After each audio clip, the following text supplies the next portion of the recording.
Le président de la République, Félix-Antoine Tshisekedi Tshilombo, a quitté Kinshasa lundi 7 octobre 2019 à 12h25 locales pour Bukavu, chef-lieu de la province du Sud Kivu, où il va présider mardi la cérémonie de l'inauguration et de la dénomination de la station de recherche agricole moderne de l'ITA de Kalambo, située dans la périphérie de Bukavu.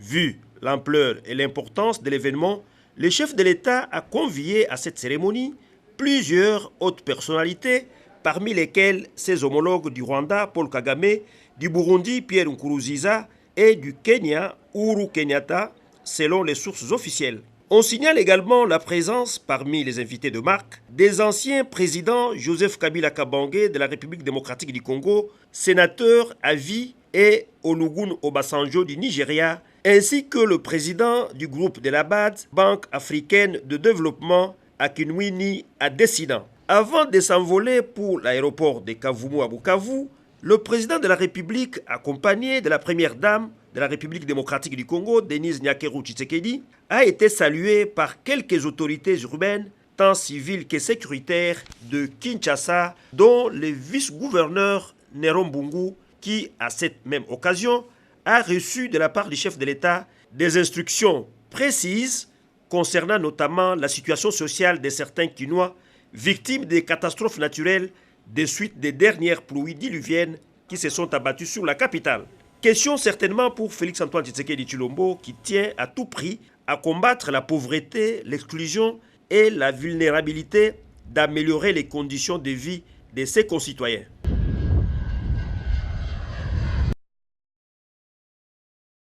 Le dossier de l'arrêt de travail à la CVM est porté par les élus du Congo central. Ce lundi, le président de l'Assemblée provinciale, Dr Matussila, les députés nationaux et provinciaux ainsi que les sénateurs sont venus reprendre les discussions entamées la semaine dernière. Après les échanges fructueux avec le Premier ministre Ilunga Ilunkamba, ces élus se sont exprimés. Le gouvernement a pris en compte leurs revendications. Ils sont en train de traiter les deux cas simultanément. Cela veut dire rattraper le retard sur la paye, à discuter avec le ministère du portefeuille, ainsi de doter la CVM d'un outil de travail qu'on appelle une drague. Et ces montages sont en train d'être faits au ministère des Transports et dans un laps de temps, vous aurez la réponse sur l'outil de travail et la paix. Et nous, en tant qu'élus du peuple, nous vous appelons à la paix et à la reprise du travail normal parce que le dialogue, c'est quelque chose qui se fait en permanence. Également associé à cette rencontre, le vice-premier ministre, ministre des Infrastructures et Travaux publics, Willy Ngopos, le ministre du portefeuille, Clément Kouété, ainsi que le ministre chargé des relations avec le Parlement, Déon Koussou. Le caucus des élus du Congo central est reparti rassuré de l'engagement du chef du gouvernement de trouver des solutions en faveur du développement de ce coin de la République. Mesdames et messieurs, chers compatriotes, les Nations Unies ont proclamé le premier lundi du mois d'octobre de chaque année Journée mondiale de l'habitat. L'objectif de cette journée vise à transformer les villes et les établissements humains afin qu'ils ne laissent personne et aucun endroit derrière eux, et d'attirer l'attention sur le rôle des villes comme moteur de croissance et faire comprendre que lorsqu'elles sont bien planifiées, les villes peuvent permettre aux habitants d'aujourd'hui comme de demain de s'épanouir. Le thème principal de cette année s'intitule « Technologie de pointe, un outil pour transformer les déchets en richesse ».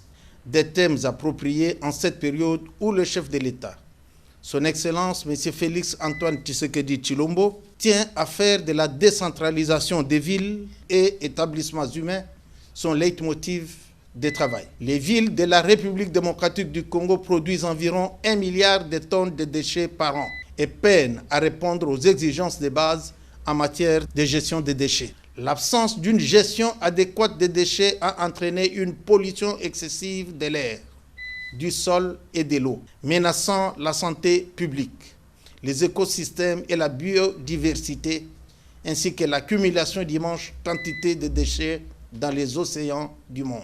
C'est à ce titre que j'invite mes compatriotes au changement de mentalité et faire des déchets une ressource précieuse et à entreprendre des recherches sur les nouvelles technologies de pointe susceptibles d'améliorer considérablement la gestion actuelle des déchets. Je vous remercie. Absent de la capitale pour des raisons évidentes, Gilbert Kankonde Malamba est à Bukavu dans le sud Kivu. Le numéro 1 de la territoriale est arrivé le dimanche dernier dans le chef-lieu de la province du sud Kivu par voie lacustre en provenance de Goma dans le nord Kivu pour assister à l'inauguration du laboratoire de l'Institut international pour l'agriculture tropicale. Cérémonie qui sera présidée par le chef de l'État Félix Antoine Tshisekedi Tshilombo. À son arrivée à la tête d'une forte délégation des députés nationaux et des notables de la région, les patrons de la territoriale a eu droit à un accueil chaleureux des autorités provinciales tant civiles que militaires de la place. Signalons que ce laboratoire est le deuxième du genre en Afrique et compte exceller dans la transformation agricole et la distribution des semences. Ils ont évoqué pratiquement l'ensemble des questions liées au budget, singulièrement celui du Maniema qui a connu de perturbations dans sa mise en œuvre. Le ministre provincial du budget, Willy Alikiamassa,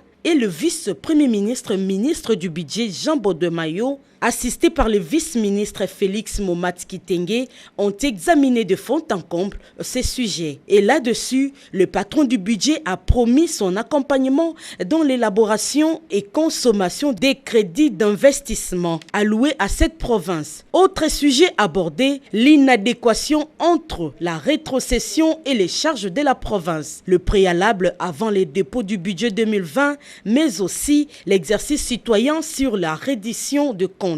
Par la suite, Jabodoué Mayo Mambeke a présidé la traditionnelle réunion avec le comité de suivi de la paye, réunion élargie à l'intersyndicale à laquelle a pris part la ministre de la fonction publique.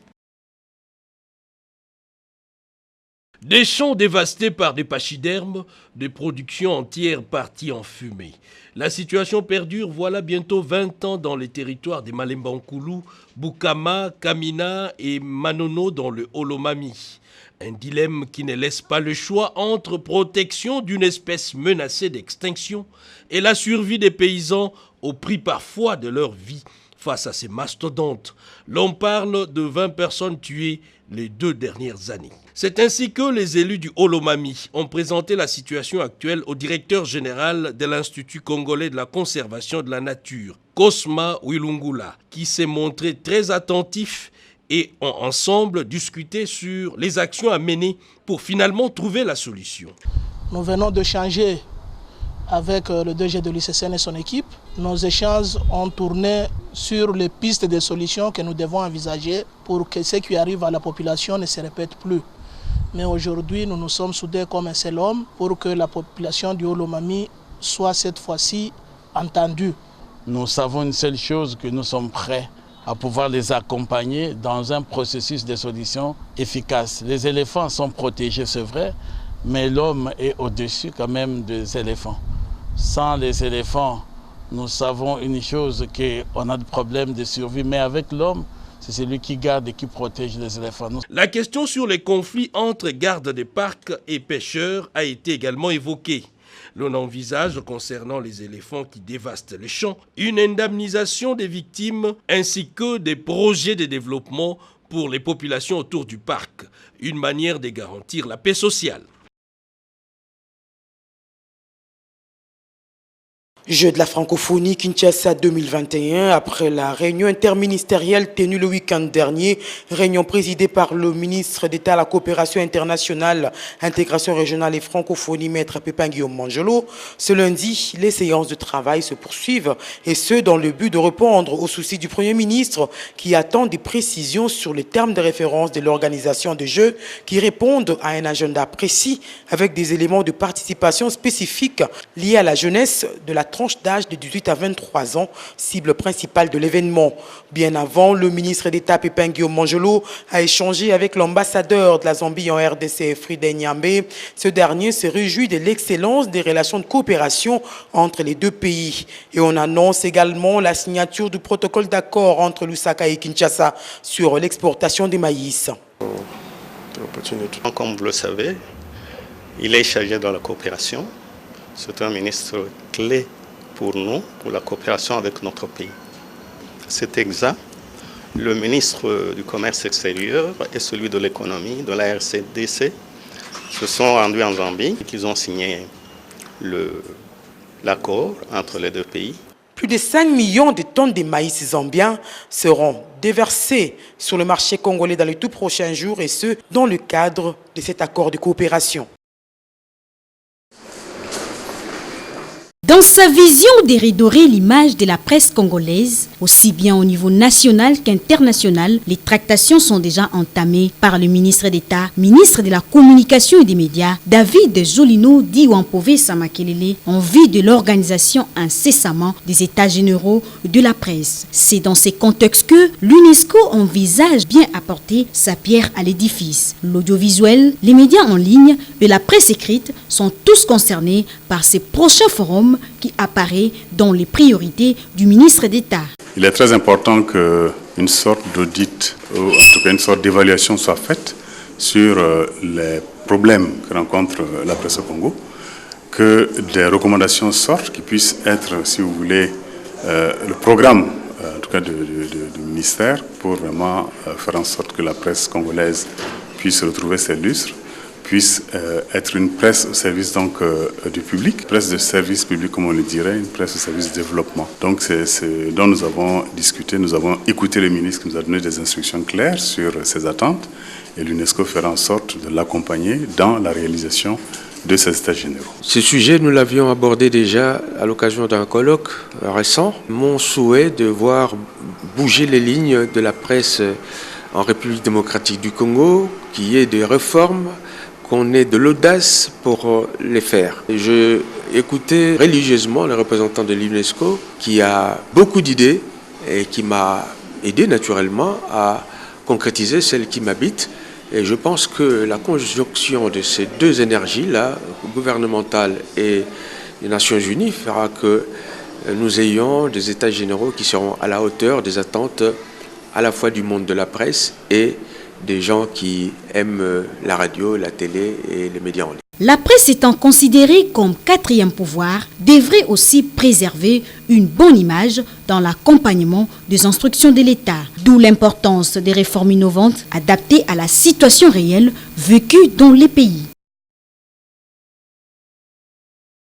Cette délégation de la synergie des syndicats des enseignants de la République que dirige Jean Bosco Pouna est venue voir le ministre d'État de l'enseignement primaire, secondaire et technique, Willy Bakonga, pour recevoir des informations précises sur les paiements des enseignants, les frais de fonctionnement ainsi que la gestion de la MESP. La synergie des syndicats veut savoir combien l'enseignant recevra comme salaire. Elle souhaite confier la gestion de la MESP à un enseignant et la reprise de la commission paritaire. Jean Bosco Pouna a lancé un appel à tous les enseignants en vue d'un accompagnement effectif du processus de la gratuité de l'enseignement des bases. Au ministère de l'Industrie, cet atelier sur l'examen de 24 normes harmonisées du marché commun de l'Afrique orientale et australe sur le produit agroalimentaire s'inscrit dans la volonté du gouvernement congolais de redorer l'image de la RDC dans la promotion de l'assurance qualité.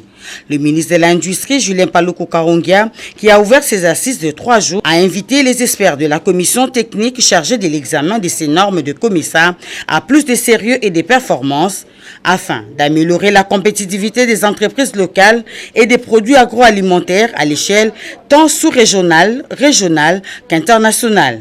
Il est temps de mettre en valeur les intelligences congolaises et de montrer à la face du monde que le Congo est un éléphant qui s'est réveillé, a conclu le ministre de l'Industrie.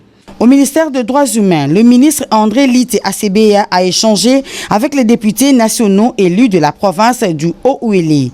Ces représentants du peuple sont venus faire rapport au ministre de leur mission des bons offices entre la population de cette province et les travailleurs sud-africains de la société minière Barrick Mining.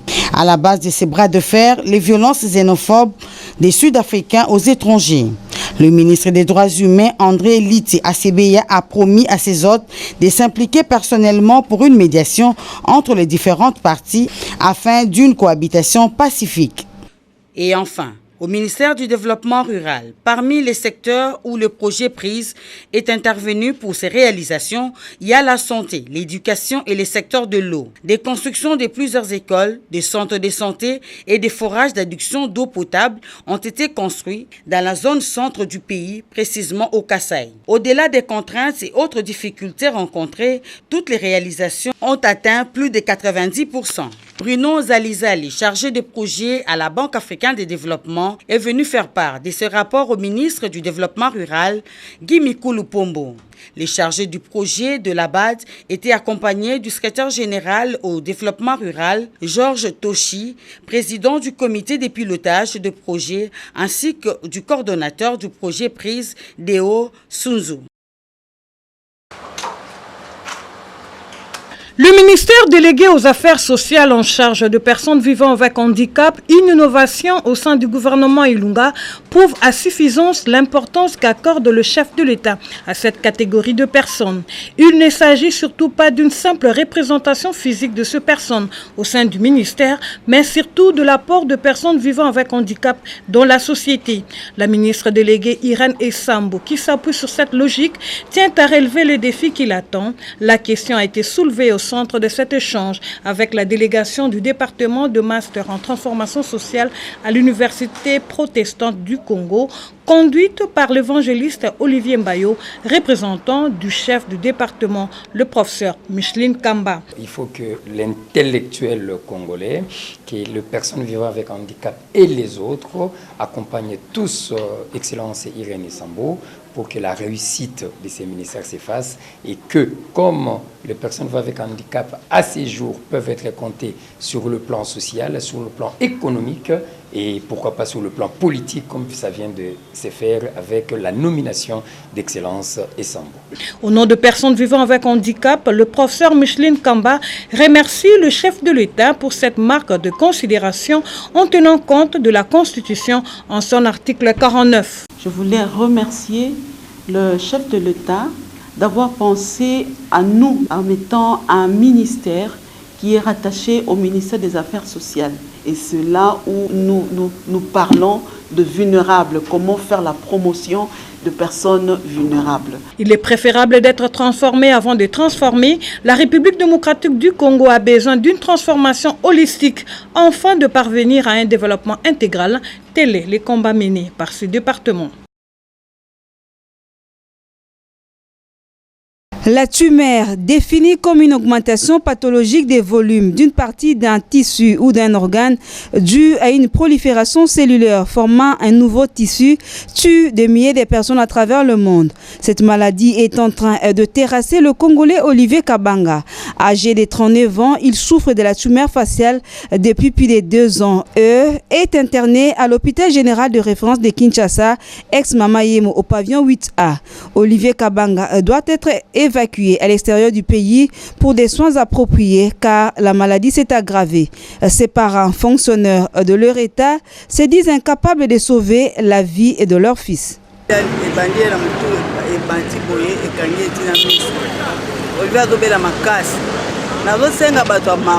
Je demande aux hommes de bonne foi qui peuvent nous venir en aide, surtout les couples présidentiels. Nous avons beaucoup de difficultés financières. Olivier souffre sérieusement. Il a du mal à respirer.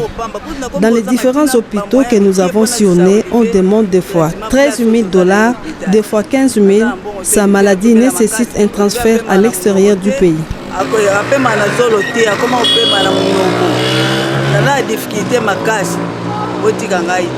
Espérons que ce message n'est pas tombé dans les oreilles des sourds. Il va atteindre le cœur sensible.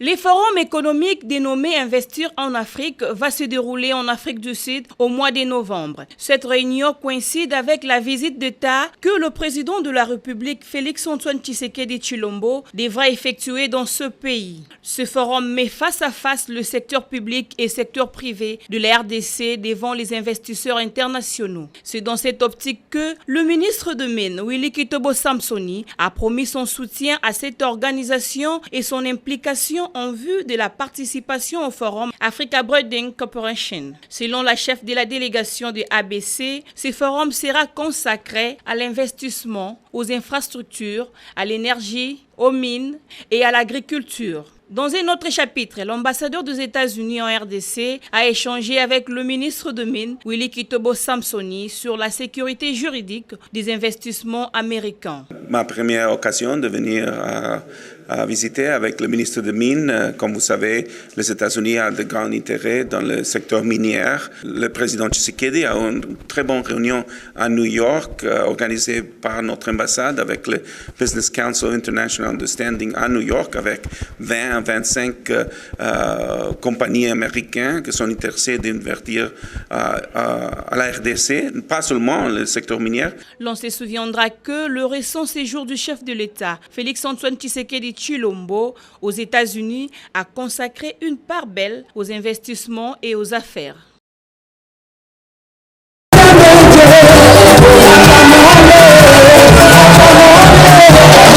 C'était une journée non seulement d'adoration, mais aussi de louange, ici en l'église La Joie de l'Éternel, qui a connu la participation du vice-ministre de l'Intérieur. Au cours de ces cultes baptisés salon d'adoration, organisé pour saluer l'élévation d'Innocent Bokele Walaka, vice-ministre de l'Intérieur, l'oratrice du jour, Micheline Chabani, a centré son sermon sur l'essence de l'effectivité du bon berger, faisant ainsi allusion au passage biblique tiré du livre de Psaume 23. L'occasion était aussi pour le numéro 2 de la territoriale, qui accompagnait son épouse Wivine Tambwe Bokele et bien d'autres membres de son cabinet de travail, de remercier le bon Dieu ainsi que toutes les personnes qui ont concouru à son élévation. Voilà aujourd'hui, la date du 26 août, le président de la République, Félix Tshisekedi, m'a nommé le vice-ministre de l'Intérieur. Je pouvais que remercier l'autorité morale, Joseph Kabila, que je rends hommage aujourd'hui, parce que si lui n'a pas mis mon nom, je ne pouvais pas être vice-ministre de l'Intérieur. C'est une action salutatrice du secrétaire permanent de mon parti politique. J'ai cité les camarades Emmanuel Nazar Chadar. Et sans oublier les coordonnateurs des FCC, professeur Lévy. Pour vous dire que c'est une leçon pour tout le monde. Si Dieu a dit quelque chose à travers ces hommes de Dieu,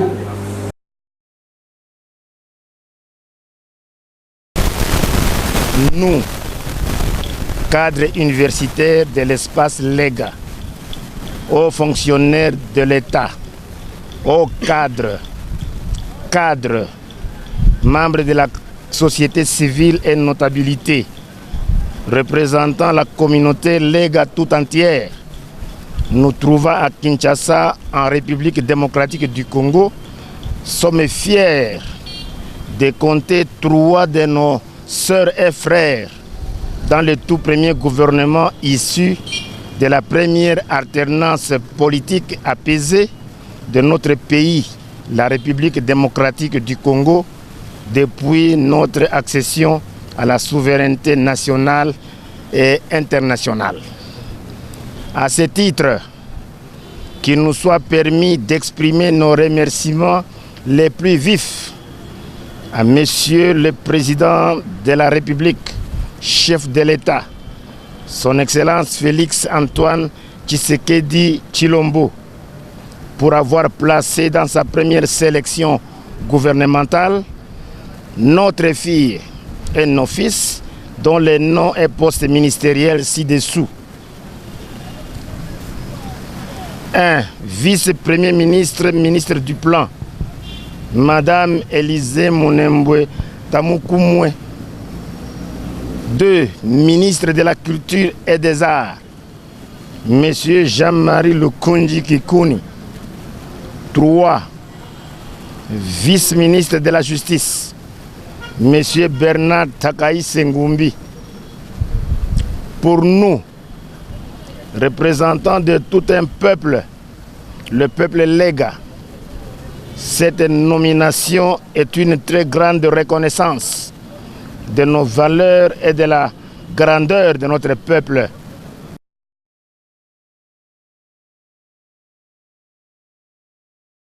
voix congolaise s'est fait entendre à Bruxelles, capitale de la Belgique, ville qui a offert son hospitalité à la 6e édition du Rebranding Africa Forum 2019. Augustin Matata Ponyo a prêté sa voix du haut de la tribune érigée lors de cette manifestation économique. L'intervenant s'est apaisanti sur un thème paradoxal, la problématique de la malédiction des ressources minières en Afrique, hypothèse que le professeur Matata Ponyo n'a pas soutenue. S'il y a une malédiction des ressources minières, il doit aussi y avoir une malédiction des non-ressources minières. Dieu n'a pas maudit la Corée, n'a pas maudit Israël, n'a pas maudit le Japon, n'a pas maudit les Seychelles, le Singapour, la Suisse, qui d'ailleurs ne dispose que la meilleure ressource minière qui puisse exister, c'est celle qui est à la tête. Si nous voulons que les ressources minières dont dispose les Burkina Faso puissent effectivement bénéficier à la population burkinabé, dans les cadres du programme d'émergence de ce très beau pays, il faudra, Monsieur le Premier ministre, que le binôme leadership, gouvernance puisse être examiné à fond et qu'en réalité, il constitue un des éléments clés du programme de ce pays. Et on va accueillir maintenant sous vos applaudissements M. Augustin Matata Ponyo, Premier ministre honoraire de la RDC. Un speech de bonne facture, livré par l'intervenant Matata Ponyo, invité à ce forum en son titre de Premier ministre honoraire. Au terme de ces assises, l'ancien chef du gouvernement congolais a reçu un trophée pour la qualité de leadership et de gouvernance durant son mandat de Premier ministre.